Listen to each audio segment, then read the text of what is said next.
Constitucionalismo Transformador Prospectiva 2030. También quiero agradecer a las panelistas y al panelista por aceptar nuestra invitación de hacer parte de esta mesa de trabajo. A todas las personas que se están conectando en este momento, que son 30 personas hasta el momento, bienvenidos a esta segunda ronda de las jornadas. Por las mañanas, como ustedes saben, son conferencias magistrales y por las tardes son mesas de trabajo enfocadas en cada uno de los 4 ejes temáticos en las cuales está organizadas las jornadas. Entonces, para iniciar la exposición de hoy, me gustaría contarle que en estas jornadas de Derecho Constitucional, Prospectiva 2030, hemos pensado sobre los grandes desafíos que enfrentará el derecho constitucional colombiano dentro de 10 años, en el 2030, y los problemas o cómo pensar en las posibles soluciones para esos desafíos. Los desafíos que consideramos serán los más importantes en esta próxima década son la desigualdad y la pobreza extrema que se presenta en el país, democracias y nuevas formas de participación política, cambio climático y laicidad. Consideramos que la laicidad va a ser uno de los problemas que se va a presentar en Colombia, dado que la pluralización de la sociedad colombiana va a llevar a que se presenten conflictos en el tema religioso, conflictos que no se presentaban en la sociedad católica establecida o en la sociedad católica que fuimos durante toda la vigencia de la Constitución del 86.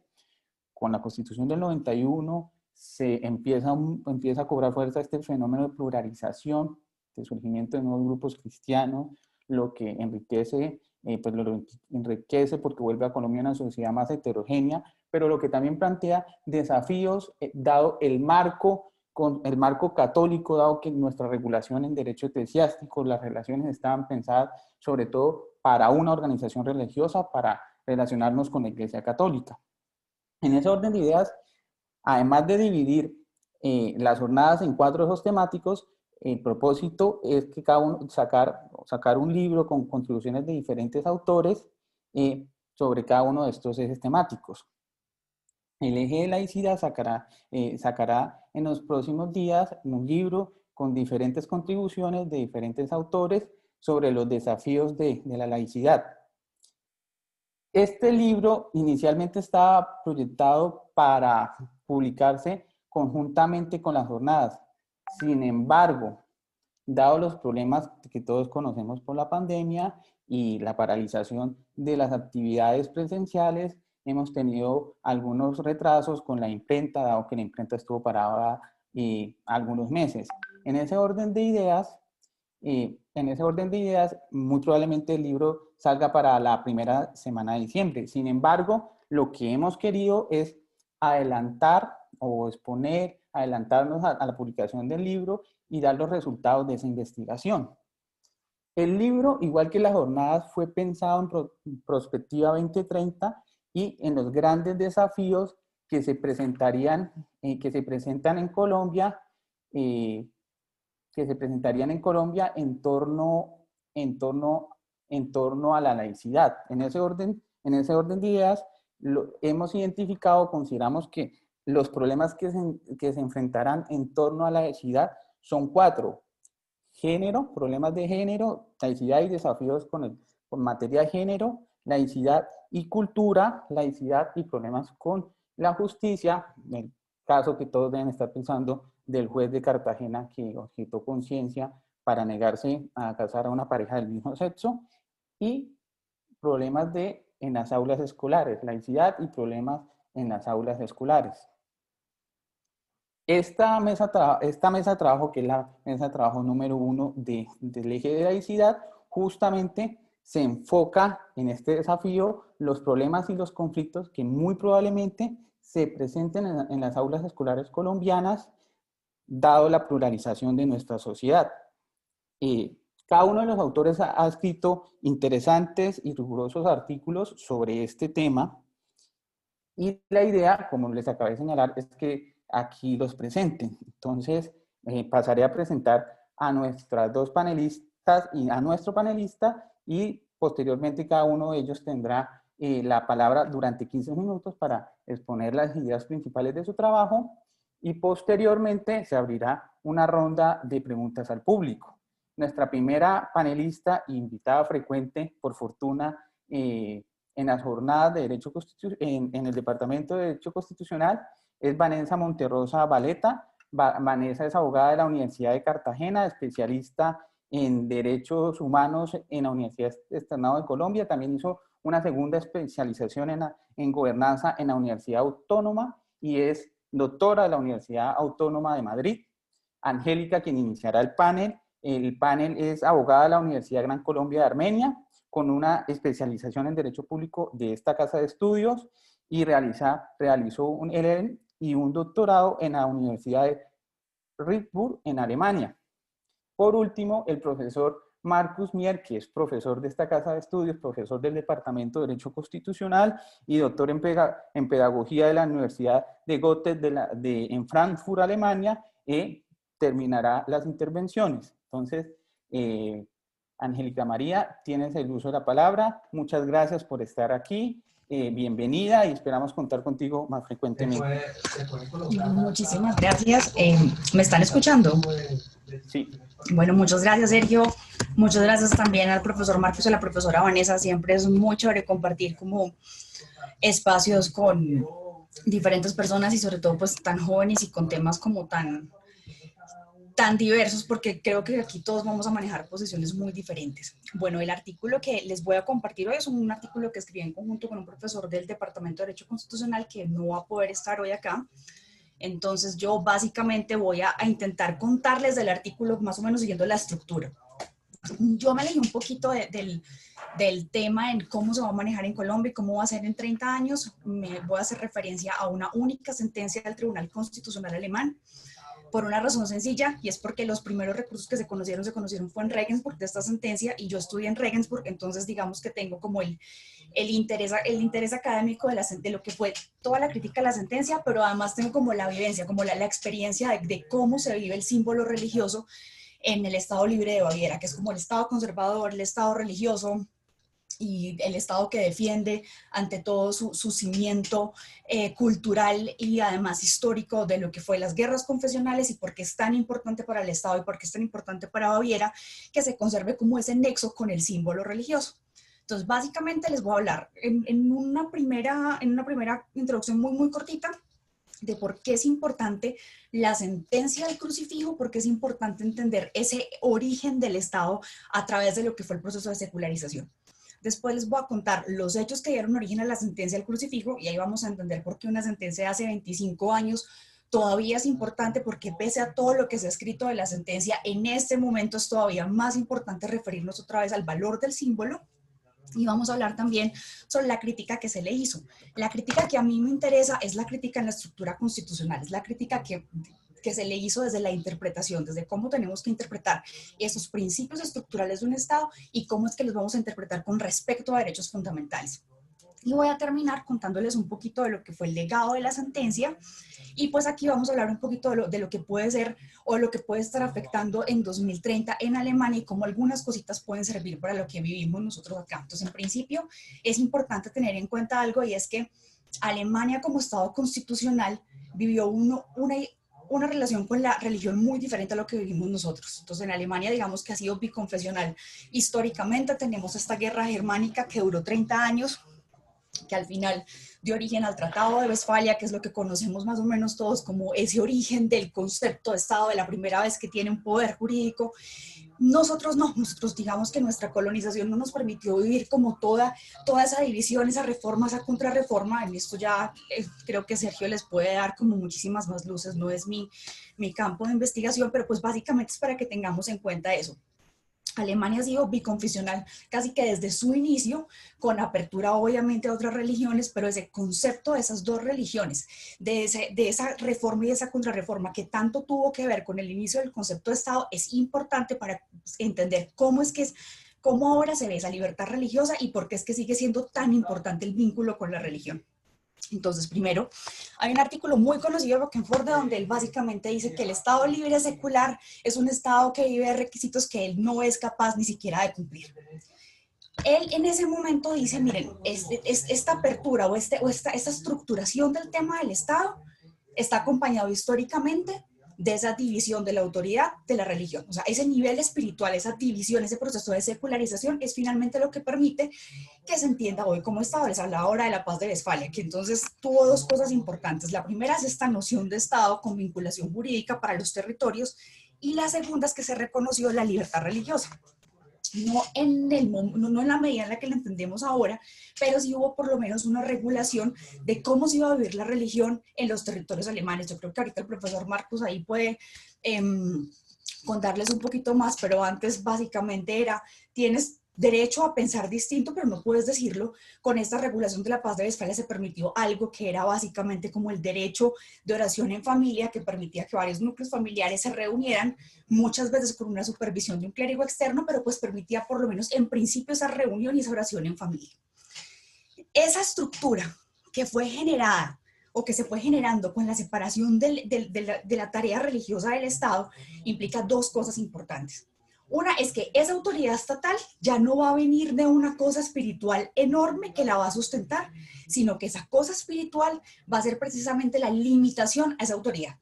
Ya aparezco yo como sujeto de derechos, ya la libertad se convierte en una limitación a la autoridad del Estado, y en esa medida me permite a mí exigir, porque cuando hay derechos, pues yo no pido tolerancia, sino que exijo respeto. Entonces, eso es fundamental para entender qué es la importancia de la libertad religiosa desde ese momento. Ya después, el segundo momento importante, o por qué sigue siendo importante las iglesias en Alemania y por qué es tan importante esta sentencia, viene con la Constitución alemana, con la ley fundamental, que pues fue en principio una ley pensada, una constitución pensada para modificarse, fue algo muy temporal, pero pues finalmente resultó un texto muy bien logrado. Viene toda la arbitrariedad y todo lo que fue el nacionalsocialismo, esa persecución a minorías religiosas, lo que significó la pérdida de legitimación de la autoridad, y en ese momento las iglesias ocupan ese espacio ese espacio como de ausencia moral de una entidad, de una autoridad, lo ocupan las iglesias, y las iglesias empiezan a cumplir con unas tareas que en principio son tareas del Estado, que son tareas sociales. Después empiezan a expandir todo su ámbito de caridad religiosa. Hay como más o menos unos 12 millones de personas desplazadas después de la Segunda Guerra que empiezan a regarse por todo el país, y en esa medida entonces ya no era posible tampoco pensar en estados federados con una única religión, porque empezaron a mezclarse las religiones y empezaron a llegar las personas a los diferentes estados. Entonces, cuando la iglesia empieza a cumplir con estas tareas que le correspondían al Estado, cuando la iglesia empieza a extenderse y a convertirse como en ese faro moral y en ese faro de asilo para las personas, lo que se pretendía garantizar, o ese artículo 4, que es el artículo que fundamenta la libertad religiosa en Alemania, lo que quería garantizar ese artículo era precisamente eso, esa libertad y esa posibilidad que esta entidad, esta iglesia separada de esta autoridad que perdió toda su legitimidad, empezara a cumplir con unas tareas. Nace el artículo 4, y el artículo 4 básicamente lo que garantiza es la posibilidad del individuo, lo que hablamos ahora, entonces la libertad ya no como una estructura de fuente de autoridad estatal, sino como una libertad del individuo para determinar básicamente su existencia, pero conforme a algo que es su relación con poderes superiores. Básicamente la libertad de creencia es eso, es que yo pueda determinar mi vida con fundamento en la relación que yo tengo con un ser superior. Eso implica muchas veces o necesariamente que hayan unas comunidades de creencia que establezcan unos principios de existencia. Entonces, si a mí la Constitución me dice que yo tengo una libertad religiosa, lo que me está diciendo es que usted tiene la libertad precisamente para vivir y para cuestionarse de conformidad con esos principios de esta comunidad de creencia. Puede divulgarla o no puede divulgarla. Entonces, eso es lo que se conoce como la libertad positiva, que lo van a encontrar ahí en el artículo. Y también le dice, usted no necesariamente tiene que tener una relación con un ser superior, usted no necesariamente tiene que asistir a manifestaciones religiosas y no necesariamente tiene que creer. Entonces usted tiene la posibilidad de creer o de no creer. Eso es lo que garantiza básicamente el artículo 4 de la ley fundamental. Viene entonces la historia del crucifijo. Entonces hay una pareja que tiene un niño, ellos pertenecen, digamos, que a una comunidad que tiene de alguna forma unas bases cristianas, pero pues que no comparten la religión católica. El primer niño entra al colegio y resulta que está el crucifijo en el salón de clases.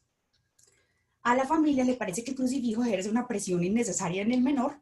Hablan entonces con las directivas del colegio para que lo puedan cambiar de lugar, lo cambian de lugar, pero pues después empieza como el tema del niño sube de grado y entonces toca cambiar otra vez la cruz y empiezan otra vez como todos los problemas con la familia sigue diciendo, miren, lo que mi hijo ve ahí es un hombre moribundo y pues no queremos que le ejerza esa presión. El colegio intenta arreglarlo, después viene el segundo niño, entra pues a la edad como escolar, pasa exactamente lo mismo, vuelven los problemas, ellos intentan cambiarlo como un colegio donde la educación básicamente está encaminada al rito que ellos llevaban, pero pues al final resultaba muy costoso. Entonces vinieron los recursos administrativos y después se interpuso el recurso de queja constitucional. Hasta aquí digamos que todo muy normal, pero entonces llega al Tribunal Constitucional y la pregunta que había que responder en ese momento es, bueno, esta posición del crucifijo en un salón podría interferir de alguna u otra manera con el derecho que tienen los papás para educar a sus hijos, que es un derecho además constitucional. Y si de alguna forma también como que altera el principio de neutralidad estatal. El tribunal dice en algún momento sí, miren, ese Cristo que está en los salones, que está más con fundamento en el ordenamiento escolar bávaro, sí, en alguna medida sí está afectando el principio de neutralidad y por eso tiene que reformarse, pues porque no es constitucional. Entonces viene toda la crítica. Estamos hablando de Baviera, estamos hablando de este estado, además con unas muy fuertes bases religiosas. Viene toda la manifestación, no solamente la manifestación política, sino la manifestación de la comunidad, la manifestación de las iglesias, porque se estaban acabando con los cimientos del occidente cristiano. Básicamente se acabó el Estado. Hay una crítica muy interesante de un periodista que se llama Heribert Prentl, y él dice que no les faltó sino sacar la foto de los magistrados del Tribunal Constitucional con sus gorritos bolcheviques. Básicamente hasta allá llegó la crítica. Fue una crítica muy fuerte. Y viene la pregunta, ¿por qué tan criticada la sentencia? Si finalmente lo que se estaba intentando era no vulnerar la libertad religiosa. Bueno, la sentencia tiene dos puntos que son de verdad fatales. La primera es que era lo que yo les decía, que era la crítica de interpretación de lo que va más allá de la tarea del tribunal, y es que ellos, el artículo 4 es un derecho fundamental que no tiene reserva de ley. Eso quiere decir que solamente puede ser limitado por otros derechos fundamentales o por principios que tengan el mismo nivel y el mismo valor en la Constitución. El principio de neutralidad no es otro derecho fundamental y no es un derecho que tenga la capacidad de limitar una libertad. Estamos hablando de esa libertad primaria que puso al individuo frente al Estado como una limitante de la autoridad. Estamos hablando de esa primera libertad, de la libertad de creer, de establecer mi relación con un orden superior y además de llevar mi vida de conforme a sus principios, que no es otra cosa que entender la dignidad como autodeterminación. Entonces estamos hablando de eso, de esa libertad es la que estamos limitando con el principio de neutralidad del Estado. Y la segunda falla muy importante conceptual, que es que la expone Issens en un artículo maravilloso sobre la sentencia, es que el tribunal en partes de su argumentación habla básicamente de esa cruz es lo que marca el momento, el fin del pecado original. Y en esa medida, entender la cruz como un componente histórico o como un componente cultural, lo que está haciendo es profanar el símbolo. Entonces, resumimos, el Tribunal Constitucional, en una sentencia que en principio es un control jurídico, es un control de una normatividad para determinar si está conforme o no está conforme con la libertad, dice que eso es entender a la cruz como un elemento profano. Entonces, o es una sentencia y estamos hablando de un tema jurídico, o el tribunal ya a partir de este momento asume la competencia para determinar qué significa un símbolo religioso. Cuando ya hemos hablado de guerras confesionales y cuando ya hemos hablado que ese principio de separación lo que le quiere decir es, señor Estado, usted no se ocupa de esta garantía de espiritualidad, sino que lo va a hacer otra institución. Entonces, el Tribunal Constitucional de un momento a otro se convierte básicamente en una especie de determinador de qué es lo que debe significar el símbolo. Entonces, esas son las dos consecuencias muy importantes. Y las dos críticas que se le hacen a la sentencia. Interpretación, y la segunda es asumir competencias o arrogarse competencias que básicamente le corresponden a esa comunidad de creencia. ¿Hasta ahí bien? ¿Qué pasa después de eso? Vinieron pues todas las manifestaciones, salieron a las calles, básicamente se declararon en desobediencia civil a la sentencia del Tribunal Constitucional. 25 años después, ¿qué pasó? básicamente no pasó nada, el occidente cristiano no se acabó, muchísimas de las escuelas siguieron con los crucifijos, algunas negociaron y quitaron los crucifijos, y resulta que hay todo un cambio de población impresionante, que ahí es donde les digo que ese fue mi principal interés, porque yo llegué allá en 2010, entonces digamos que esa ola interesantísima de migración, digo interesantísimas porque es ver esta sociedad cómo se mezcla por unas causas muy tristes que fueron estos conflictos, principalmente el conflicto sirio, cuando empieza a llegar toda esta oleada de migración y de gente nueva y de personas y de la percepción de cómo cambia eso con una religión absolutamente distinta a la que Alemania no estaba acostumbrada. Su primer encuentro con el Islam fue por allá por el 70, cuando empezaron a llegar los ciudadanos turcos con creencias religiosas clásicas del Islam, pero solamente los ciudadanos turcos, y entonces la idea de integración no se hizo básicamente con la religión, sino con el Estado turco. Entonces, cuando empiezan a llegar miembros de la misma religión, pero de otros estados y de pronto con unas comunidades diferentes, digamos que ese proceso de integración con los ciudadanos que venían de Turquía, pues ya no es exactamente lo mismo. Cuando empieza a llegar esta gente, digamos que la reacción fuerte de bienvenida y de tenemos que salir a ayudar a algo, fue de las iglesias. No vino en una primera medida, no vino fue del Estado, no vino de ningún grupo político, sino que fue de las iglesias, específicamente en Regensburg, porque estaba en ese momento el párroco de la digamos, Asociación Universitaria Católica y el párroco luterano, que no se llama párroco, pero el pastor luterano, se reunieron un día y decidieron hacer una fundación que en este momento tiene más o menos 400 miembros y que ha, digamos que intentado como cumplir con todas las necesidades básicas de las personas que llegaron desplazadas a pedir asilo. Pero ¿qué pasa en 2018? Pues resulta que en 2018 el primer ministro, el ministro presidente, y le pediría ayuda al profesor Marcos para la traducción de ese, creo que primer ministro no es lo correcto. Franz Josef Strauß? Markus Söder. Ya. Sí. Bueno, entonces el primer ministro del Estado Libre de Baviera en 2018 decide que es muy importante para, pues, históricamente conectar al Estado Libre de Baviera, que cada entidad pública, es decir, juzgado, municipalidad, básicamente todo, tiene que tener un crucifijo a la entrada de la oficina. Para él eso es súper importante, que la gente se dé cuenta. Viene otra vez toda la reacción en contra, pero esta vez es la reacción en contra que viene desde las mismas iglesias. O sea, es la iglesia tradicional la que le está diciendo, no, o sea, estamos en un proceso de integración, estamos recibiendo personas que vienen desplazadas, estamos en este momento luchando para que el mar Mediterráneo no termine convertido en un cementerio. Pues el mensaje que se manda con una cruz en toda la entrada no es un mensaje cultural, sino que por el contrario es un mensaje de división. Y ahí es donde viene el título del artículo, que no se los dije en un comienzo, y es básicamente el ruido de los crucifijos al caer. Yo soy pésima para ponerle títulos a los artículos, entonces siempre los copio. Viene más o menos una novela de Juan Gabriel Vázquez, deliciosa, que se llama El ruido de las cosas al caer, y tenía mucho que ver con una carta que le escribió uno de los párrocos universitarios, una carta abierta que la tomó después el Partido Verde, donde le decía básicamente a este primer ministro, mire, ¿usted sabe qué pasa donde los crucifijos se dieran cuenta que usted básicamente los está utilizando como un discurso de división y exclusión? Se caerían de las paredes.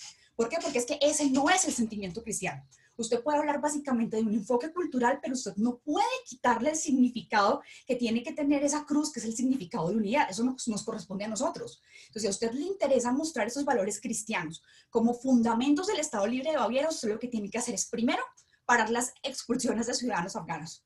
Esta gente está acá porque está huyendo de la guerra. Entonces, lo primero que tiene que hacer es pararlas.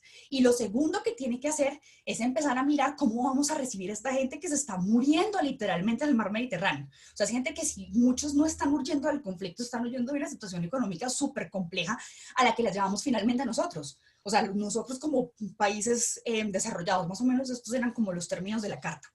Y además de eso, el arzobispo de München también salió y les dijo, miren, el discurso católico no puede ser en ninguna medida un discurso de exclusión.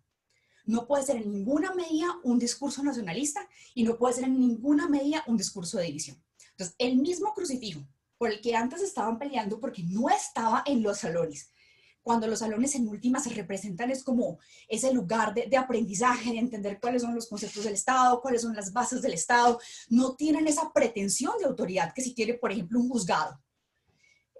hubo la pelea hace 25 años y ahora tenemos una pelea que está encabezada además por la Iglesia Católica, en la que está diciendo, miren, es que en los juzgados sí hay una pretensión de autoridad. Usted como ciudadano llega a un juzgado y usted lo que está esperando no es que le enseñen las bases culturales del Estado, sino que en algún momento cuando usted necesite el ejercicio de justicia estén ahí de una manera neutral.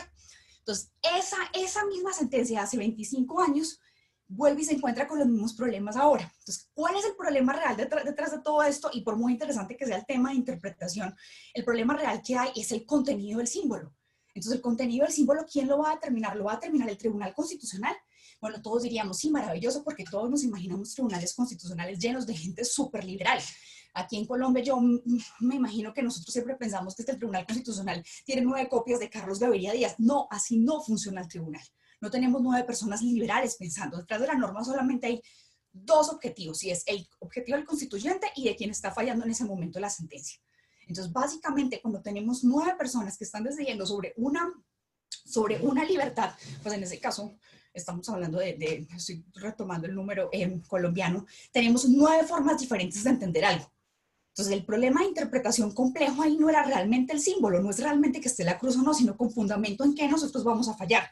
Entonces, con fundamento en lo que fuese Estado en ese momento, con fundamento en lo que yo como juez constitucional creo que debe entenderse por esa cruz, o básicamente si aceptamos que hay una división del Estado y de la religión, dejémosle a ellas, a las iglesias, que decidan y que definan qué hay detrás de ese crucifijo. Segundo, pues que en últimas es quien decide qué poder tiene el crucifijo sobre uno es el creyente o el no creyente. A mí es el pensar en que un crucifijo en un salón tiene determinado efecto esotérico sobre las personas y ya le genera una presión tremenda, pues me suena mucho como el tema de las cartillas en la época de Gina Parodi, de tengo la cartilla y entonces inmediatamente mis posiciones van a cambiar por la cartilla. No. Y la cosa más importante, digamos, que de la sentencia es sin duda es el mensaje transformador que hay en una institución. Entonces, si la Iglesia Católica estaba en ese momento, hace 25 años, diciéndome, se va a acabar el cimiento del occidente, o sea, este concepto de Estado nuestro se nos va a acabar, y 25 años después lo que le está diciendo, no, mire, es que ese no es el significado del símbolo. O sea, el símbolo tiene que ser un discurso de unidad.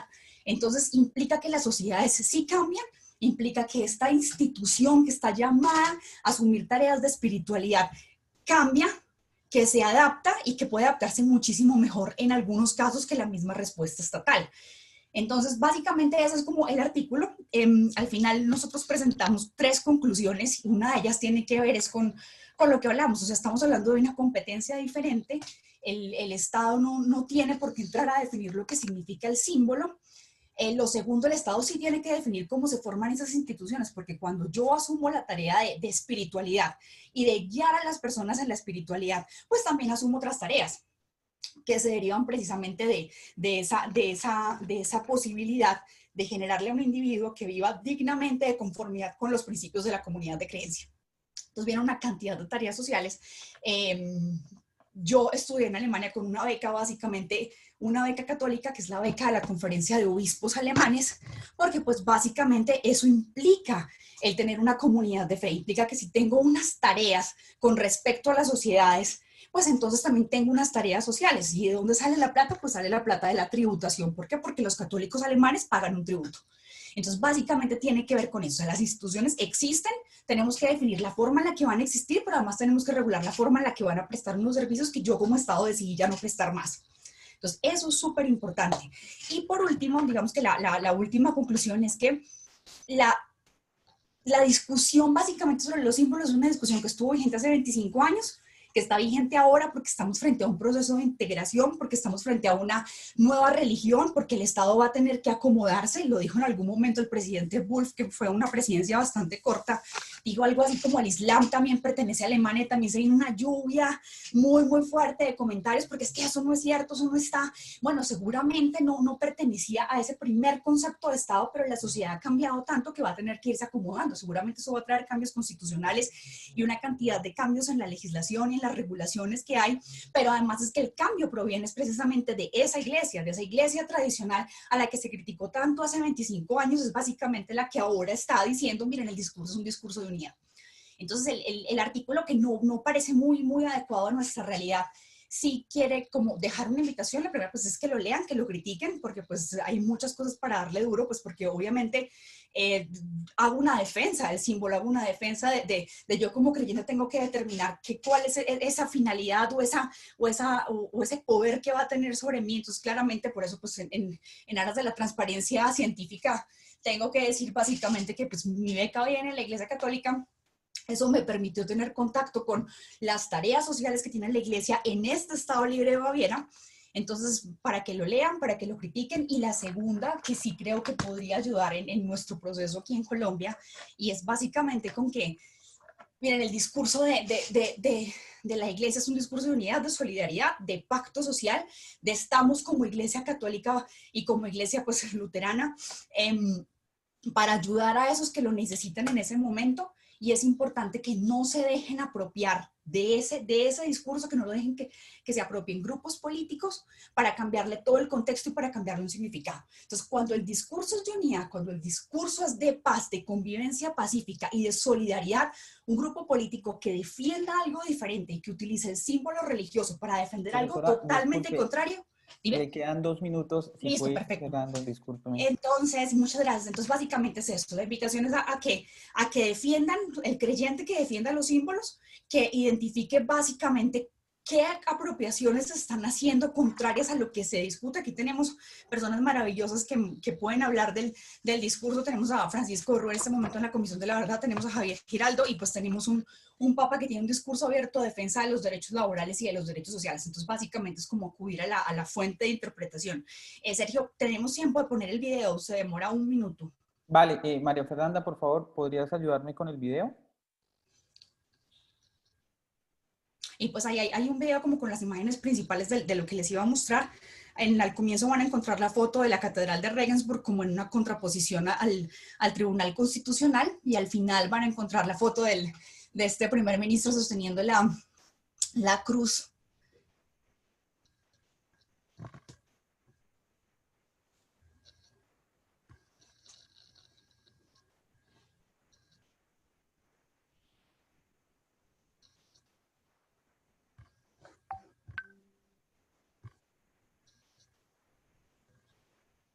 Bueno, de fondo había como una canción de un grupo de sacerdotes que se llama como Los Curas, y básicamente era como el comienzo de contraposición que se pensó en su momento de iglesia-estado, y al final, bueno, eso es el artículo 4, el inciso primero, que es el que estudia finalmente la sentencia del tribunal.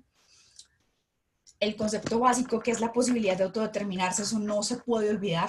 Es uno vivir conforme a esos postulados, en esa medida se garantiza mi dignidad. La libertad positiva y la negativa de las que les hablé.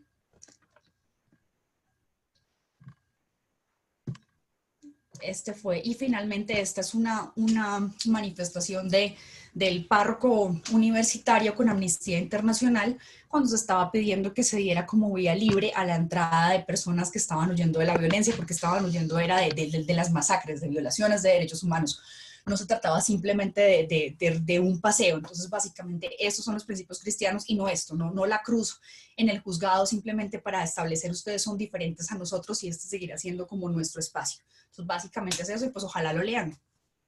Vale, profesora Angélica María, muchísimas gracias por su intervención.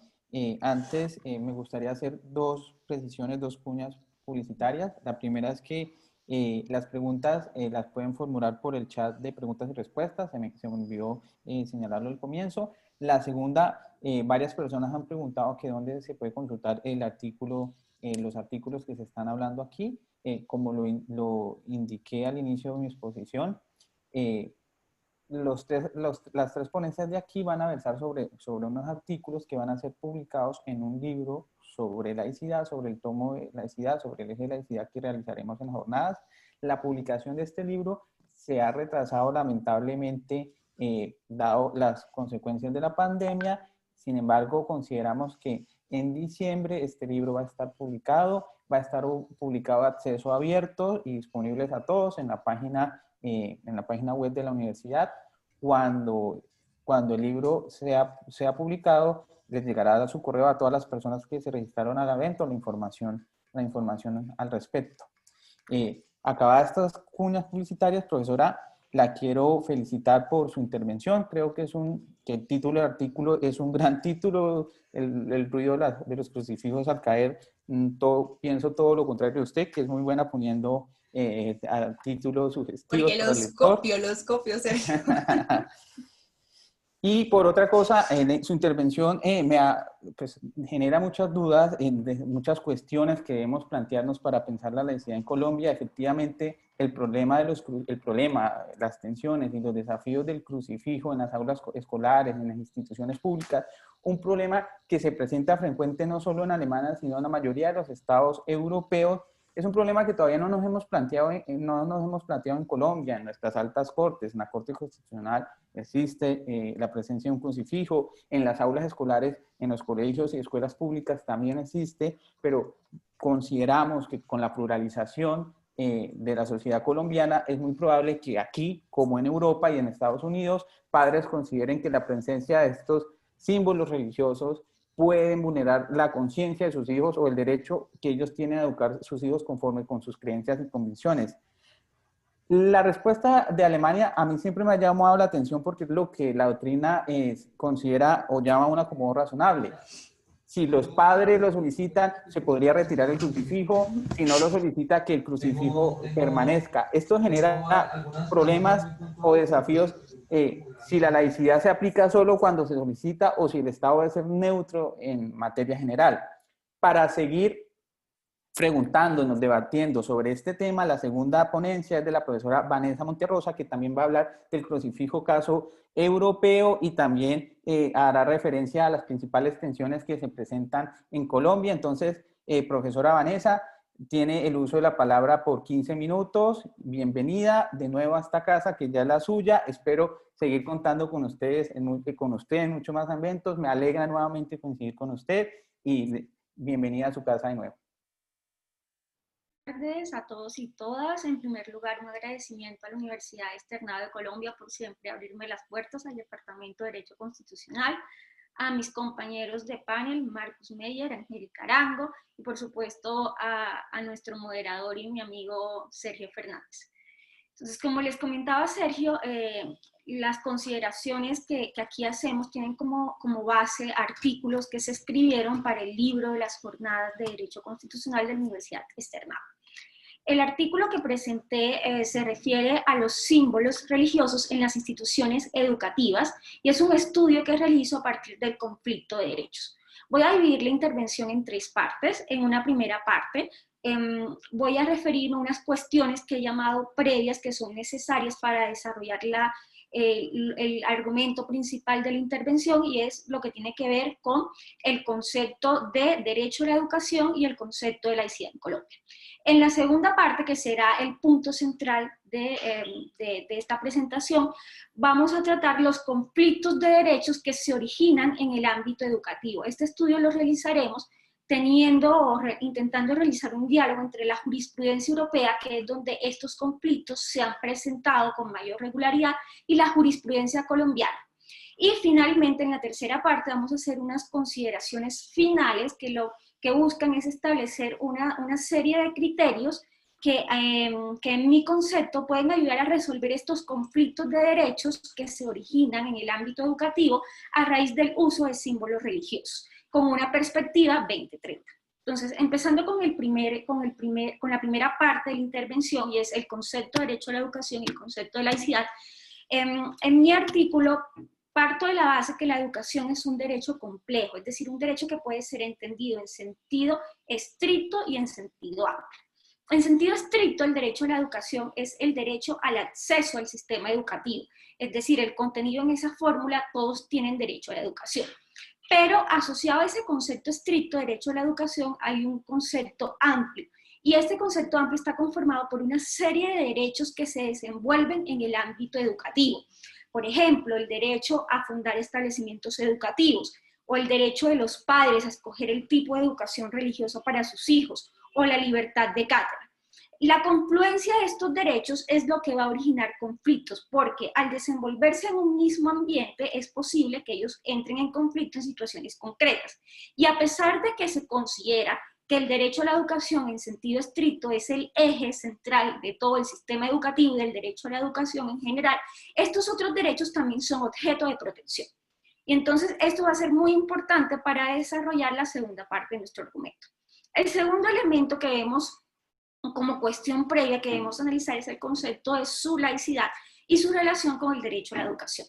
Nuestra Constitución no establece de manera expresa un concepto de laicidad, pero la Corte Constitucional jurisprudencialmente ha elaborado una doctrina a partir de la cual se puede entender que Colombia es un Estado laico, a partir de una serie de principios como el pluralismo, la libertad religiosa y la igualdad entre las diferentes creencias.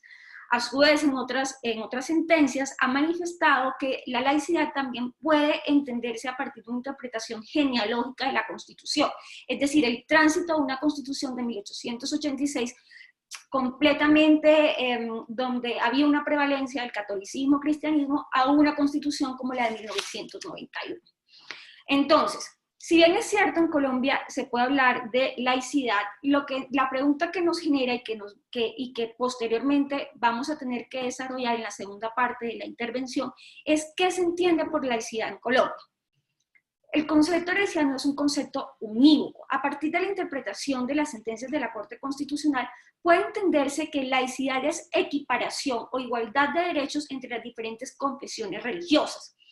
Esta definición de laicidad es criticada por muchos autores, entre ellos nuestro moderador, quien señala que esto puede ser contrario a otros principios y valores constitucionales, puesto que algunas de estas creencias son contrarias a principios y valores fundantes de nuestra Constitución.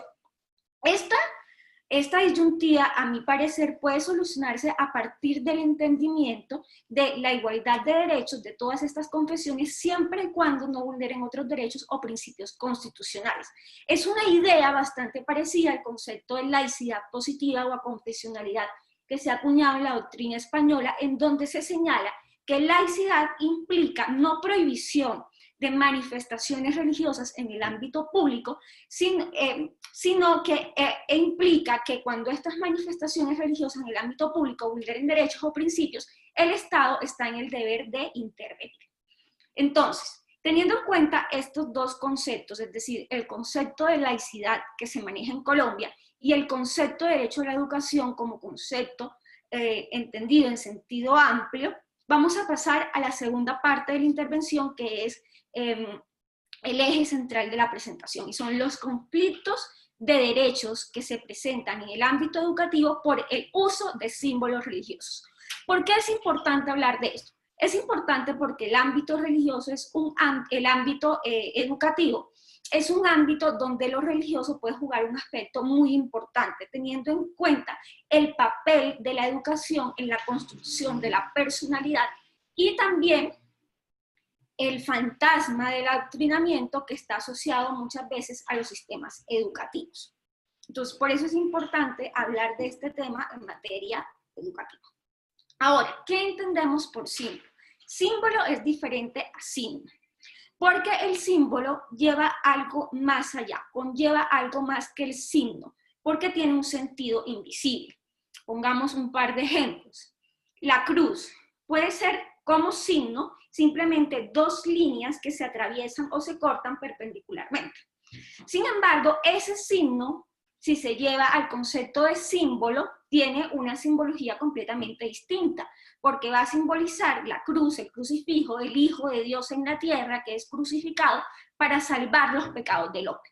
Entonces, miren la diferencia entre el entendimiento de esa cruz como signo y esa cruz como símbolo. Lo mismo sucede con otro tipo de símbolos. Por ejemplo, el velo. El velo, entendido como signo, es simplemente una tela delgada en gasa, por ejemplo, que cubre la cabeza, los hombros y el cuello. Eso como signo, pero como símbolo se le pueden atribuir diferentes significados. Por ejemplo, en el occidente puede ser entendido como puede ser entendido con el significado de opresión a la mujer. O en el mundo islámico, por el contrario, es entendido como un símbolo de igualdad. Porque, por ejemplo, el profeta Mahoma ordenó que todas sus esposas, o determinó que todas sus esposas usaran el hijab, el velo. O también puede ser entendido en el mundo islámico como la posibilidad de igualdad, porque Previamente solamente era permitido el uso del velo a aquellas mujeres libres y no a las esclavas. Entonces miren la diferencia entre un signo y un símbolo. El símbolo está cargado de significado a partir de una operación simbólica que se realiza. Y este concepto, el del símbolo, es el que es importante para los efectos que aquí estamos tratando. A su vez, estos símbolos pueden ser clasificados en dos tipos: símbolos estáticos y símbolos dinámicos. El símbolo estático característico, lo hablaba hace un rato Angélica, es el crucifijo. Es un símbolo estático porque se encuentra adherido a una superficie. De esa manera hay una estructura fija a la cual el símbolo se adhiere. Por su parte, los símbolos dinámicos o portables son símbolos que llevan las personas. El ejemplo clásico, el velo.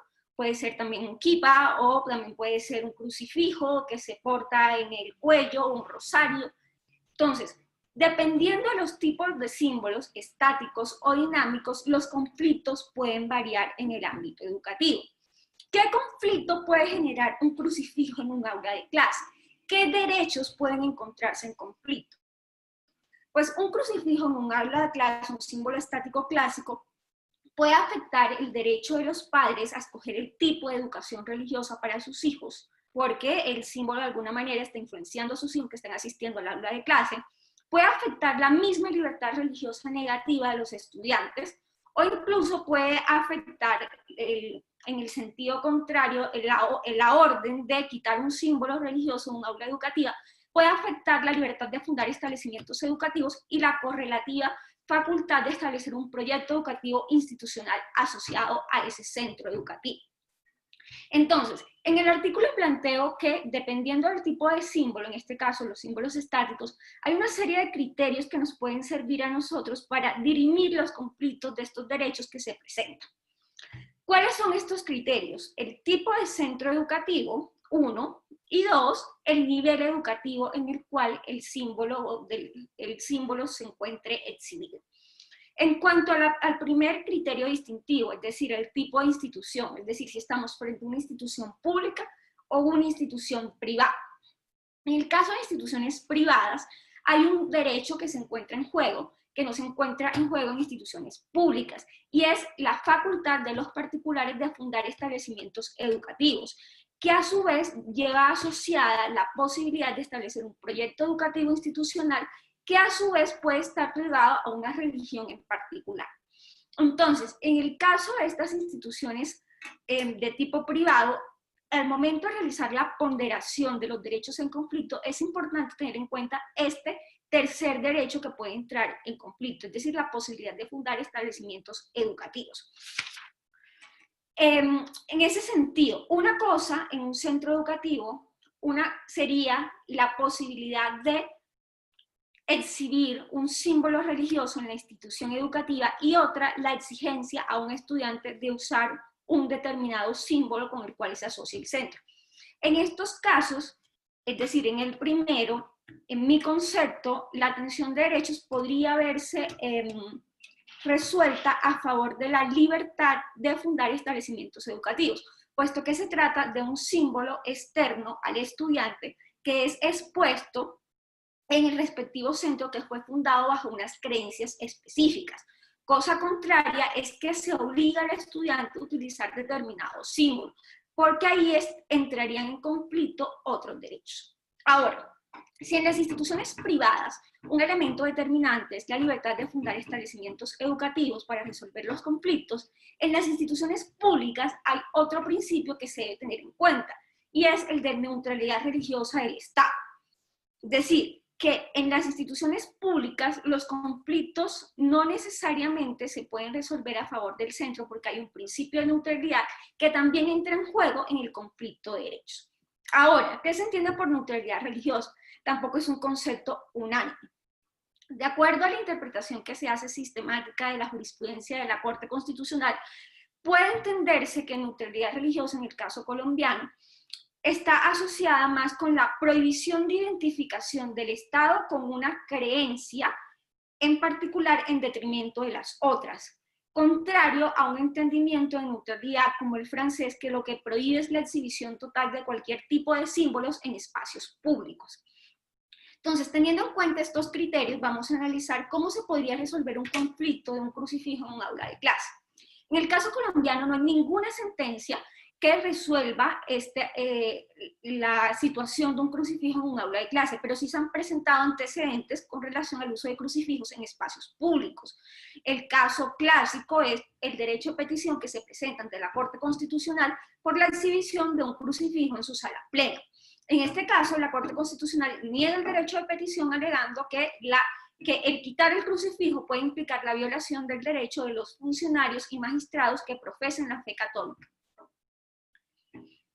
En el sistema europeo, el Tribunal Europeo de Derechos Humanos ha resuelto un caso sobre el uso de crucifijos en aulas escolares, que puede servirnos a nosotros de referencia para los casos que a futuro puedan llegar a presentarse en Colombia. Es el caso Lauzi contra Italia, que tiene una parte 1 y una parte 2. En la parte 1, que es la decisión de la sala, el Tribunal Europeo de Derechos Humanos indica que se vulnera el derecho de los padres a escoger el tipo de educación para sus hijos, porque el Estado no puede imponer, ni siquiera de manera indirecta, creencias en lugares donde las personas son especialmente vulnerables o dependen de él. Y el ejemplo clásico es la escuela.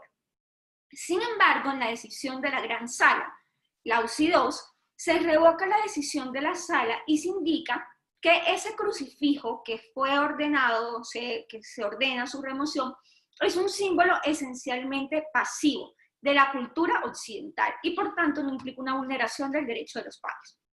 Entonces vemos cómo el mismo tribunal en sala y en gran sala toma decisiones completamente diferentes con relación al crucifijo en el marco de un ámbito escolar. Ahora, en el caso colombiano, como les señalé previamente, no existe un antecedente que nos permita identificar cómo resuelve la Corte Constitucional estos temas, pero sí tenemos otras sentencias que pueden ayudarnos para el caso o para entender cómo puede esto resolverse a futuro. En la sentencia T766 de 2010, la Corte Constitucional resolvió unas objeciones presidenciales con relación a una ciudad santuario. En ese caso, la Corte Constitucional determina que la ley es inconstitucional porque el Estado es laico y no se puede hablar o no se puede consagrar o no se puede establecer una ciudad santuario en nuestro país a través de una ley. Dentro de los argumentos que utiliza la Corte, se cita el caso Lauzi 1, porque Lauzi 2 no había sido proferido en ese momento. Y usando los mismos argumentos del Tribunal Europeo de Derechos Humanos, indica que el Estado no puede imponer ni siquiera de manera indirecta las creencias que tenga con relación a determinadas cosas. En el salvamento de voto de esta sentencia, la magistrada que salva el voto indica que el caso Lauzi no puede ser aplicado al caso de la ciudad santuario, porque Lauzi se ubica dentro de un contexto escolar y también están en juego los derechos de niños y niñas. Por tanto, no sería aplicable. Entonces vemos cómo, a pesar de que la Corte Constitucional no tiene una sentencia específica sobre el uso de símbolos fijos en el ámbito educativo, estos pronunciamientos de la Corte nos pueden indicar a nosotros que el ámbito escolar tiene unas particularidades especiales que pueden conllevar a que las decisiones que se adopten con relación al uso de crucifijos pueda ser distinta. Entonces, en estos casos, la ponderación, en el caso de escuelas públicas, la ponderación tiene que ser mucho más estricta, en el sentido que se trata de un símbolo fijo que se encuentra ubicado en una estructura fija que tiene más capacidad de incidir. Y segundo, en lo público, el principio de neutralidad es el que debe primar. Ahora, esto con relación a con los símbolos fijos. Ahora, con relación a los símbolos portales, además de los criterios referentes a el tipo de escuela, es decir, si es pública o privada, el segundo criterio de nivel, es decir, si estamos en niveles básicos o en niveles universitarios, hay un tercer criterio que también debe tenerse en cuenta y es el referente a la posición de quien porta el símbolo. Es decir, no es lo mismo que un símbolo sea portado por un estudiante, por un docente o por un directivo de la institución, porque se entiende que en los dos últimos casos se tiene más posibilidad de influir por la posición de autoridad que se tiene. El clásico problema con relación a los símbolos dinámicos es el uso del velo, que no es un caso que ha llegado a nuestro país, pero que es muy común en el sistema europeo, y que en términos generales el Tribunal Europeo de Derechos Humanos ha resuelto señalando que los estados, a partir de la teoría del margen nacional de apreciación, pueden prohibir el porte de símbolos dinámicos en el ámbito escolar. En el caso colombiano tenemos un asunto que puede darnos luces sobre este tema, y es la P832 de 2011, en el que se obligaba el uso de pantalones en una escuela normal. En este caso, la Corte Constitucional determinó que la opción o la voluntad de las estudiantes de utilizar falda no era contraria y por tanto no era contraria al principio de laicidad y por tanto debía ser permitida. En ese caso, la Corte Constitucional indica, usando también la doctrina europea, que la prohibición o el uso de faldas no estaba prohibido en la ley, no era proporcional y además la laicidad no se extendía a la forma como las personas se vestían. En conclusión, de acuerdo a la jurisprudencia actual de la Corte Constitucional colombiana, no hay una prohibición del uso ni de símbolos estáticos ni de símbolos portales. Sin embargo, y pensando en la perspectiva 2030, y esto es la tercera parte ya de la intervención y la parte en la que pretendo concluir, es que determinados factores como la globalización, como las telecomunicaciones, las migraciones, pueden influir que esa catolicidad que ha caracterizado a la población colombiana tiende a variar y por tanto ponga a la Corte Constitucional ante situaciones en donde estos diferentes derechos que conforman el derecho a la educación en sentido amplio puedan entrar en conflicto y por tanto nuestra jurisprudencia tiene que empezar a afrontar este tipo de conflictos de derechos que involucra el uso de símbolos religiosos en el marco de las instituciones educativas. Muchas gracias. Profesora Vanessa, muchas gracias a usted por su interesante intervención.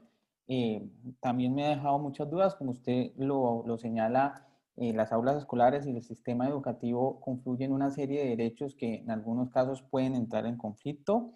El principio de laicidad, el derecho de los padres a educar a sus hijos conforme con sus creencias y convicciones, el derecho de los particulares a crear instituciones educativas privadas y a establecerles a ellas o a darles a ellas cierta ideología, entre ellas la religiosa.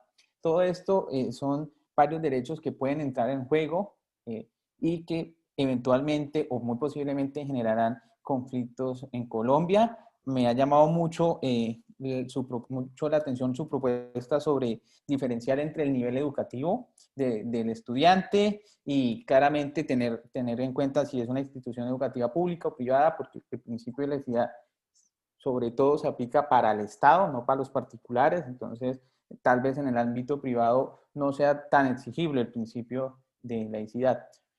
Bueno, la tercera intervención que tendremos es la de mi colega, el profesor Marcus. El profesor Marcus nos hablará sobre el sistema educativo y los objetivos que ha tenido el sistema educativo colombiano a través de la historia. Es decir, ¿cuáles han sido los propósitos de nuestro sistema educativo? Nuestro sistema educativo ha tenido como propósito formar ciudadanos, formar personas religiosas, excluir a las personas. Entonces, el profesor ha realizado un interesante artículo sobre la historia y sobre los objetivos históricos de nuestro sistema. Profesor Marcus, tiene el uso de la palabra por 15 minutos, cuando usted quiera. Muchas gracias, Sergio. Yo estoy buscando un momento mi presentación.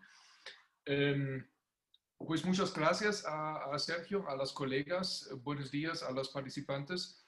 A mí me parece bastante globalizado que Angélica habla de la doctrina alemana siendo colombiana y yo voy a hablar de la historia constitucional colombiana siendo alemán, pero metodológicamente yo creo, claro, porque digamos mirar a asuntos constitucionales desde una perspectiva histórica, yo creo es una apropiación bastante alemán, entonces tal vez eso es la razón, quién sabe.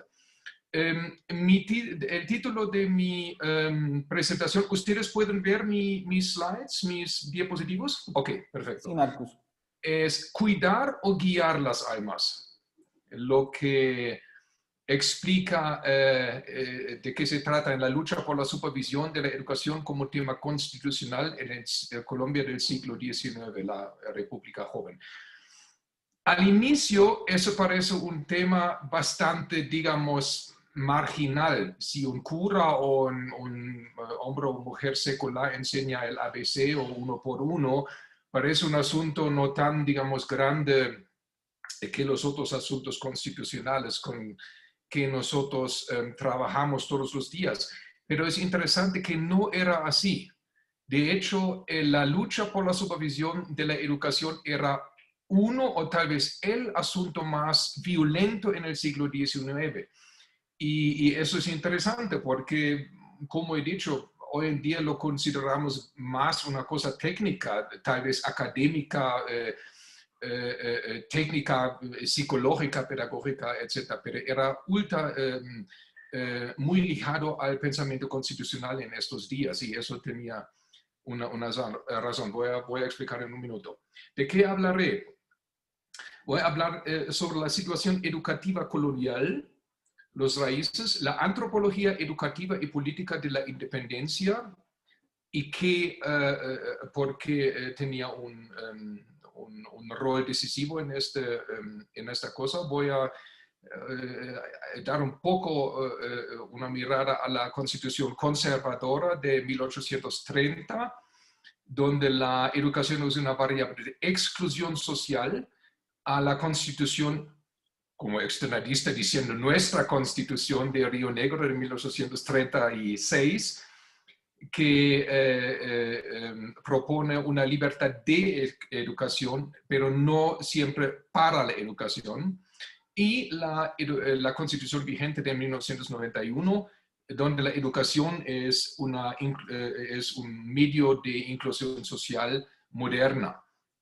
Esto parece, digamos, la trampa sería decir, entonces, ¿dónde está el problema? ¿Ya?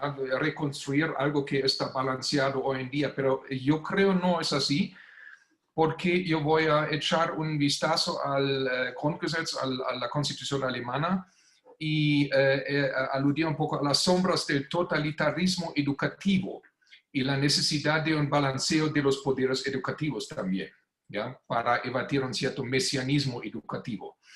Mi propósito al fin para el año 2030 es un laicismo y no laicidad educativo para 2030.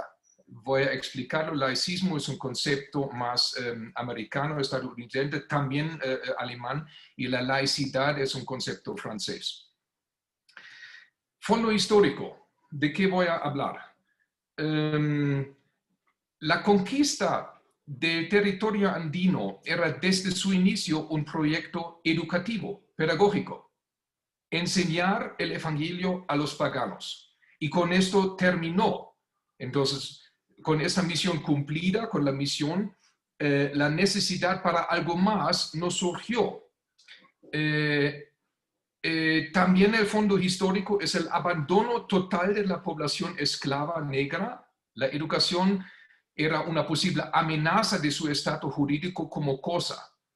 Y es interesante que en Colombia tal vez sería una idea iniciar también no solamente la idea de terminar la esclavitud, pero también de una recompensa a los víctimas y víctimas por parte del victimario colonial o Estado colombiano. Es un pensamiento, yo creo que no es muy popular en el momento, pero en Estados Unidos, a partir del Holocausto y la restitución por parte del Estado alemán, hay esta discusión muy interesante. ¿Y quién es responsable? ¿Quién está recipiente de posibles recompensas? Bueno, solamente una idea. Tenemos una historia de esclavitud, nunca podemos olvidarlo. La educación de los inmigrantes europeos se limitó a las ciudades. En Bogotá teníamos en cada barrio una escuela básica, pero eso era la gran excepción. El campo quedó casi totalmente iliterado durante la colonia y durante el siglo XIX. Hasta los años 50 teníamos tasas de alfabetismo 40-50%, no más. Entonces, el rol de creer versus saber es algo que tiene que ver con el rol del catolicismo y de la religión, porque, digamos, el patrón el supervisor de la educación era la Iglesia Católica, obviamente. La educación era un marcador social reservado para la clase media alta urbana blanca, masculina y femenina, y las élites durante la colonia. Eso tenía que ver también con la religión, porque faltaron movimientos modernizadores religiosos. La reforma en el norte de Europa era un movimiento alfabetizador técnicamente, porque la religión diría, tienes que leer la Biblia, pues entonces tienes que leer. Y con esta herramienta puedes leer otras cosas obviamente también. ¿Ya? Entonces eso es algo que se estresa mucho en la investigación pedagógica hoy en día, el rol de la religión, especialmente comparado con el Islam. La educación era monopolizada en manos de la Iglesia y una educación laica o una educación protestante no existía. El problema era la falta de la universalidad social de la educación. Era católica, pero en sentido religioso, no educativo. Y el currículo era extremadamente limitado para las masas y escolástico para los élites, con poca relevancia social y poca, digamos, relevancia técnica en el siglo XIX. Antropología pedagógica y política en el siglo XVIII. La Ilustración europea tenía este clash con la Revolución Francesa entre una clase de élites de nacimiento feudal y una clase de élites meritocráticos sin privilegios hereditarios educativa. Esta es la base de la contraposición del clero y del Estado en Francia hasta hoy. Eso es la laicité. ¿Ya? Estos dos clases, la clase religiosa y la clase educativa eran opuestas, luchando por el poder en el Estado.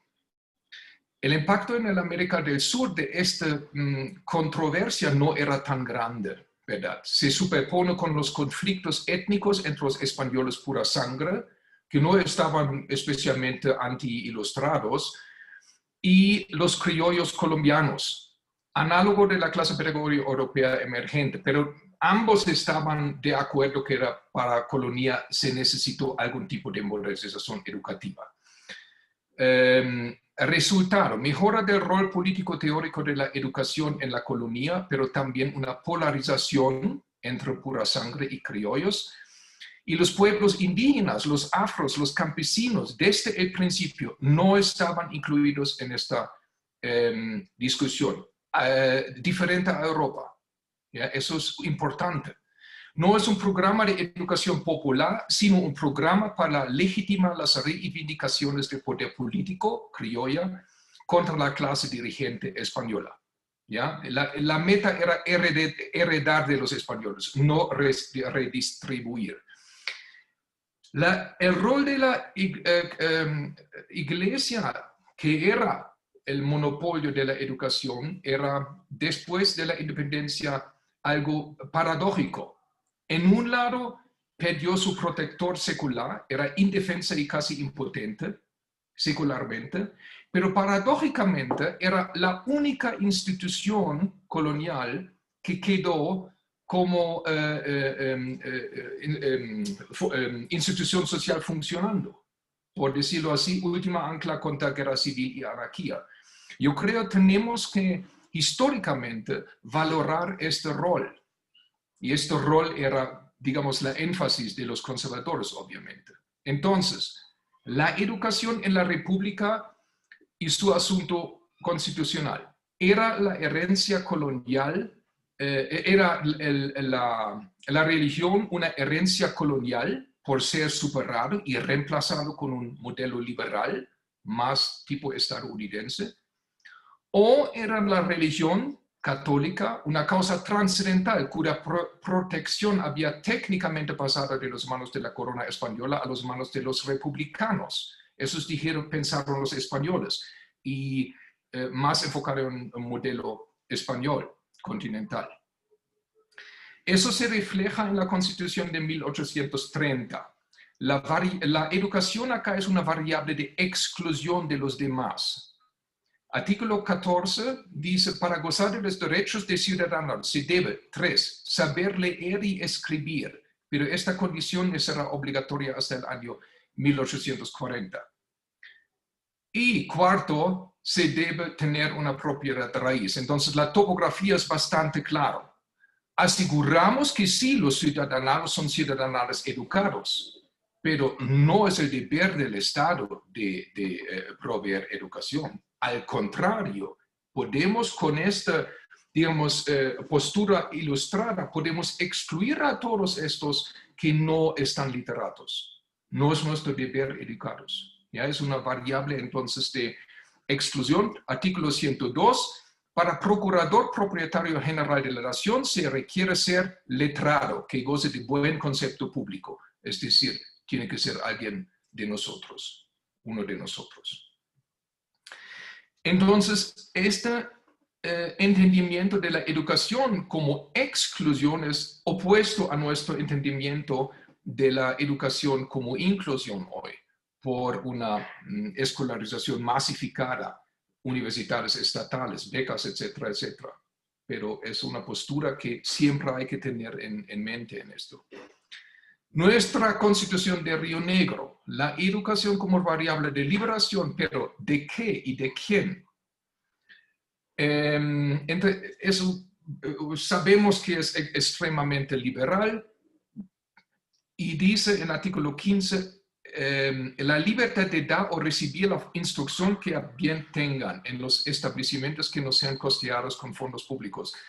Es una frase bastante difícil y la idea es, pues, en este caso, educación es un asunto que puede ser religioso, pero el Estado no va a pagar a una educación religiosa.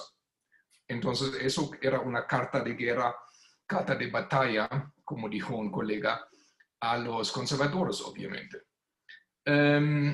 Pero tiene su, digamos, no solamente su frontera exterior, pero también interior. Pero el concepto de la libertad aquí es muy defensiva. Es libertad de cualquier educación, no para la educación. Los liberales sacan la educación de las manos de los conservadores clericales sin asumir la responsabilidad que va con este paso. Constitución para ángeles, como dijo Víctor Hugo, no creo. Es más una constitución para vaqueros, en un sentido de un republicanismo estadounidense hasta hoy. Dos cosas que ya hablé sobre el punto de la restitución o de recompensa estatal por parte del Estado victimario a la población negra. Otra cosa que es una discusión interesante en Estados Unidos. Y la otra cosa que me sorprendió y horrified es otro paso, en los 4 puntos que mencionan como deberes positivos del Estado.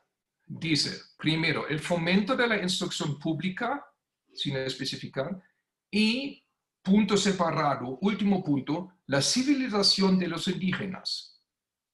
El fomento, la instrucción y la civilización obviamente son étnicamente, categóricamente separados. ¿Qué significa?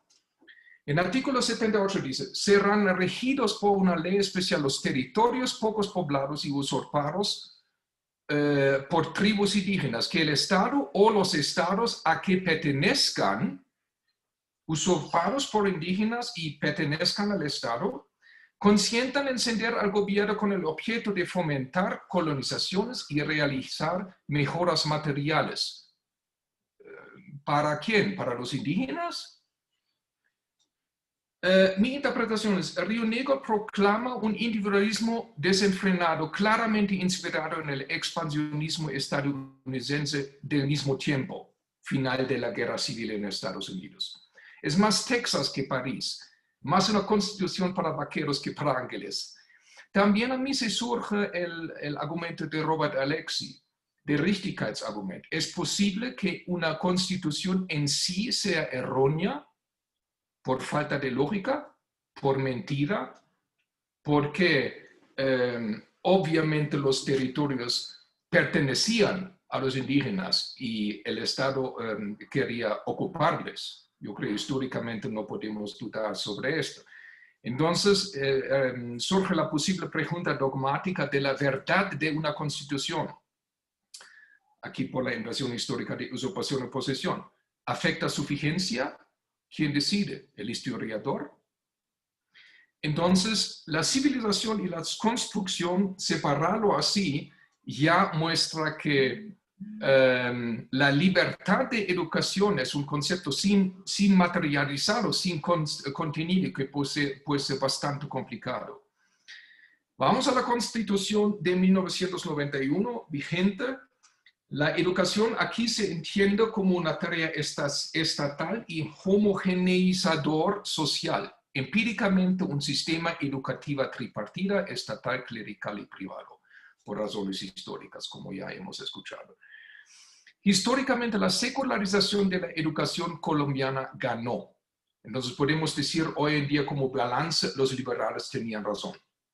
El freno, pues históricamente, la pura existencia de la iglesia garantizó algún tipo de instituciones sociales funcionando, pero en términos de currículo y en términos de penetración social por medio de la educación, los católicos, los conservadores se encontraron en el lado del perdedor.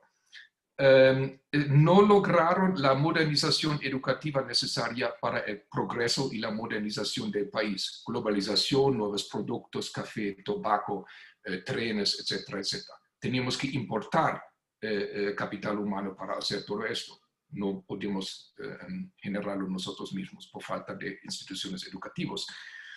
Entonces, sería it's tempting, ¿ya? Concluir que una educación laica, atea, estatal, es sin alternativas. Entonces hemos logrado, digamos, el fin de la historia. No estoy seguro por varias razones que podemos discutir también. Una ¿es la educación sin religión suficiente como fuerza integradora? No solamente diferenciadora, la educación como fuerza diferenciadora social, totalmente de acuerdo. Pero integradora, ¿eso será suficiente? ¿A qué refiero? En la meritocracia dice, pues, los más inteligentes con el IQ más alto, los letrados toman las decisiones pertinentes.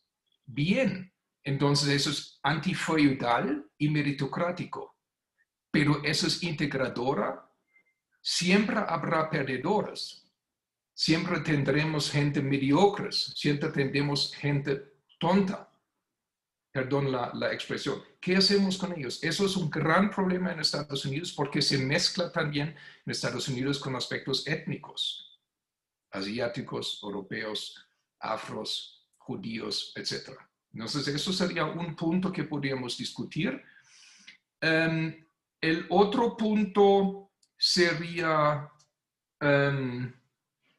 que también este movimiento desde la familia, desde la religión hacia el Estado laico, podría ser también una exageración, un péndulo que va demasiado en la en la dirección equivocada. Me refiero al Grundgesetz, a la Constitución Alemana de 1949,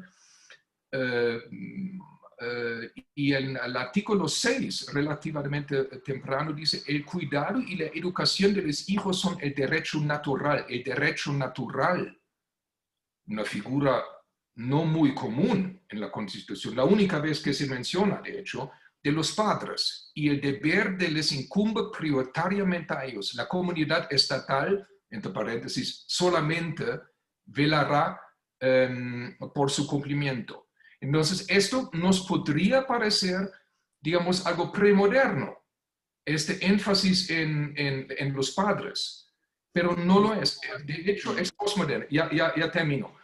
El fondo histórico es la experiencia del mesianismo pedagógico del Estado totalitario, de los nazis ya defendidos y de los comunistas en otra parte de Alemania de Este en estos días. Entonces, la Asamblea Constituyente obviamente dijo: necesitamos un balance de poderes educativos entre padres y estados, entre religión tal vez y Estado, quién sabe, sería una tesis. Teníamos este tema también en 2016 en la discusión de la educación sexual con Gina Parodi, sobre las fronteras educativas entre familia, religión y Estado. Eso se resolvió por camino político. Hubiera sido muy interesante escuchar la Corte Constitucional sobre este punto. No lo tenemos. Tal vez surja un día el mismo tema otra vez. Entonces, mi punto es que el laicismo educativo es el camino correcto. La inclusión de todas las creencias o no creencias, ateos, protestantes, judíos, católicos, budistas, sea lo que sea. No tenemos esta ola de inmigrantes musulmanes en Colombia. Y no una laicidad educativa como modelo francés, la limpieza religiosa del Estado, como Leitbild, como se dice en alemán, como imagen guía para la relación entre iglesias y Estado colombiano en el año 2030. Muchas gracias. No, Marcos, muchas gracias a usted, y te tengo que pedir excusas, y a las dos panelistas, yo por mí me quedaría discutiendo con ustedes toda la tarde, porque los temas que se han planteado son sin duda muy interesantes. Sin embargo, después de esta sesión hay programada una segunda mesa de trabajo. Entonces debemos ir finalizando, y me gustaría al menos compartirles unas preguntas que nos han llegado del público. Por razones de tiempo, solo les voy a plantear una pregunta, y me gustaría que por favor en 2 minutos cada uno me la respondiera, siendo concreto para pues cumplir el horario que nos hemos planteado. La pregunta es la siguiente: si el Estado colombiano, o si el Estado laico debe ser neutro y debe estar totalmente separado de las organizaciones religiosas, la valoración que se le dé a los símbolos religiosos que están en las aulas escolares no debería ser irrelevante, dado que siempre habrá un padre o un estudiante que le dé una interpretación religiosa. Entonces, por ende, en automático no deberíamos insofato retirar estos símbolos, dado que es susceptible que en un espacio donde existen varias personas siempre alguien le dé una interpretación religiosa. ¿Por qué esperar hasta que alguien lo diga? Entonces, y esa espera podría ir en contra del principio de neutralidad. No sé, pues empecemos por el mismo orden de las intervenciones. Angélica María.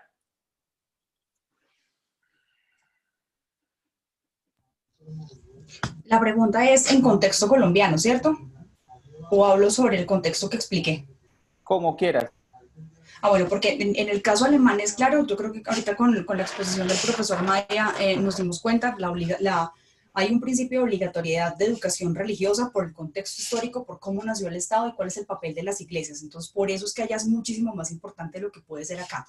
Ahora, que sea necesario o no sea necesario hablar de competencia para la atribución de significados para el símbolo, en contextos como el colombiano, pues si nosotros decidimos que tenemos un Estado donde no queremos confesiones, pues entonces en principio no habría necesidad de poner el Cristo en el salón de la escuela pública. A lo que yo me refiero con competencias para atribuir el símbolo es porque no necesariamente cuando la autoridad llega al ente estatal a través de todo un proceso democrático, y cuando hay grupos políticos que se apropian de la simbología que tiene un contexto diferente de llamado a la unidad y a la división, se apropian de ese contexto y ese símbolo, es donde tenemos que marcar la diferencia de qué es lo que está, cuál es el discurso de unidad de las iglesias y cuál es el discurso político. Y el ejemplo claro para el caso colombiano es Plebiscito por la Paz. Cuando hay grupos políticos que se apropian de la idea de Dios para vender algo contrario a lo que vino a defender incluso acá el Papa, cuando hablamos de vino el Papa Francisco, básicamente a abrir el camino de los fieles para que, oigan, estamos con un conflicto de 50 años, la idea es que salgamos a votar todos por la paz. Cuando grupos políticos se apropian de esa discusión, planteando algo totalmente diferente para llegar a la base, porque es que una cosa es lo que discutamos acá, pero es que la base democrática, el voto está en otro lado. Y cuando los grupos políticos se apropian de discursos religiosos para llegar, porque es que en las comunidades donde no hay Estado, la única representación de Estado son básicamente las comunidades de creencia. Pensemos en las comunidades de paz, los jesuitas son los que están allá en el Urabá antioqueño, son los que están allá luchando contra toda esta cantidad de desigualdades donde el Estado colombiano no llega porque es un Estado casi que ilegítimo. Entonces, en esa medida a mí sí me parece importante, porque el discurso de defensa de derechos, de pacto social, de protección y de solidaridad, que tiene que defender ese símbolo religioso, no puede ser tomado por un grupo político y cambiado totalmente y llevado al extremo de decir no, es que no son iguales, son distintos, son diversos, se excluyen por completo del Estado, porque una religión igual tiene que cumplir con los principios democráticos. Entonces, en esa medida, más que teología de la liberación pura, lo que uno pide es que se respeten esos principios. A mí me parece que la competencia es importante en ese sentido, y pues Alemania es un Estado biconfesional, entonces digamos que la discusión siempre se va a dar, y más en Baviera. O sea, ¿Quién sabe? Profesora Vanessa.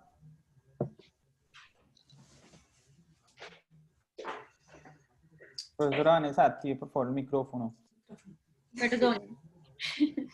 Completamente de acuerdo con quien nos hace la pregunta. No es irrelevante un símbolo religioso en un aula de clase, y los símbolos tienen un sentido invisible, como lo señalé en mi intervención. Entonces, ¿por qué no se remueve simplemente el símbolo religioso, el crucifijo, en un aula de clase? Como lo planteé en mi intervención, en este caso hay un conflicto de derechos. Y el concepto de neutralidad del Estado colombiano no es un concepto que implique simplemente la exclusión de cualquier símbolo en los ámbitos públicos en términos generales. Entonces, para eso lo que yo propongo para la solución de este tipo de conflictos es el criterio de gradualidad, teniendo en cuenta el tipo de centro, es decir, el juicio tiene que ser mucho más estricto en los centros públicos que en los centros privados, como uno. Segundo, el juicio tiene que ser mucho más estricto en los niveles inferiores educativos, porque los niños están en proceso de formación de su personalidad, que en un ámbito universitario, por ejemplo. La simple remoción del símbolo podría implicar la vulneración de otros derechos. Por ejemplo, el derecho a fundar establecimientos educativos, que esto está asociado al ámbito de educación privada, donde un establecimiento educativo puede estar asociado a un tipo de religión en particular. Entonces, para resolver los conflictos, la gradualidad sería importante, uno, o recurrir a fórmulas intermedias, como ha sucedido en los casos en el caso alemán que nos ha planteado Angélica, y es que el símbolo se retira en aquellos casos cuando un padre lo solicita, porque se entiende que ahí hay una interferencia entre los derechos. Las reglas generales que está el símbolo religioso, y excepcionalmente ante la solicitud determinada se puede retirar. Entonces, no simplemente se trata de excluir uno de los derechos en conflicto, sino tratar de conciliarlos, y que sean los casos en particular a partir de estos criterios que he señalado que se puedan resolver los conflictos. Gracias, profesora Vanessa. Si el profesor Marcus quiere opinar sobre la pregunta. Pues yo lo veo un poco desde la perspectiva alemana en el momento. Yo creo el problema también es el derecho a la libre ejercicio de la religión individual y colectivo. Me explico. En Berlín teníamos un caso donde un chico exigió de su colegio su propia habitación para su 5 veces al día rezar.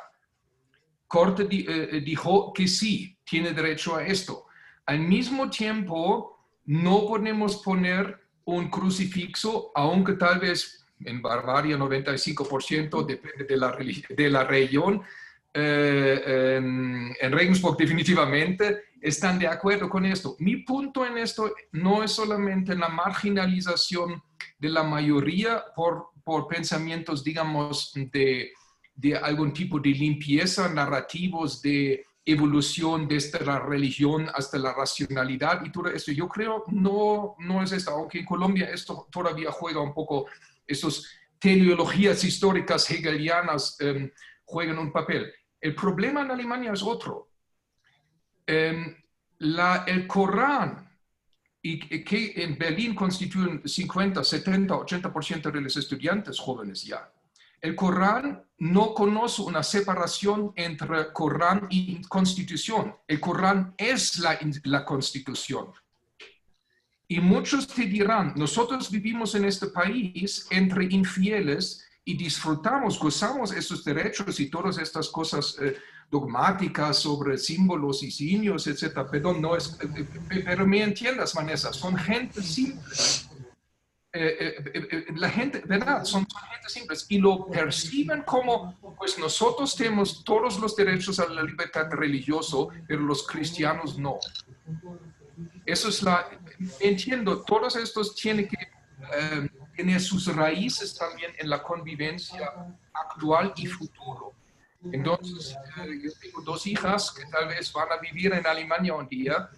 Y yo creo que tenemos que ver este punto, no solamente desde un punto dogmático, histórico, pero también de common sense y de minoría y mayoría, yo creo. Entonces, eso sería algo nebuloso, yo creo, mi respuesta. Profesor, interesante su respuesta, muchísimas gracias. También quiero agradecerle a las panelistas y al profesor Marcus por haber presentado y haber participado. Todas las intervenciones han estado muy interesantes. Lástima que por razones de tiempo no podemos seguir discutiendo. Invito a todos los espectadores. A las 3:45 de la tarde empieza la segunda ronda de mesas de trabajo, donde también habrán varias sobre laicidad. Entonces, los invito a que se tomen un café en la tranquilidad de sus hogares y que a las 3:45 en la mesa que consideren de su interés se conecten. Nuevamente, muchas gracias a las panelistas y al panelista y un abrazo. Feliz tarde para todos. Gracias. Gracias, María Fernanda, muchas gracias. Que no te vi.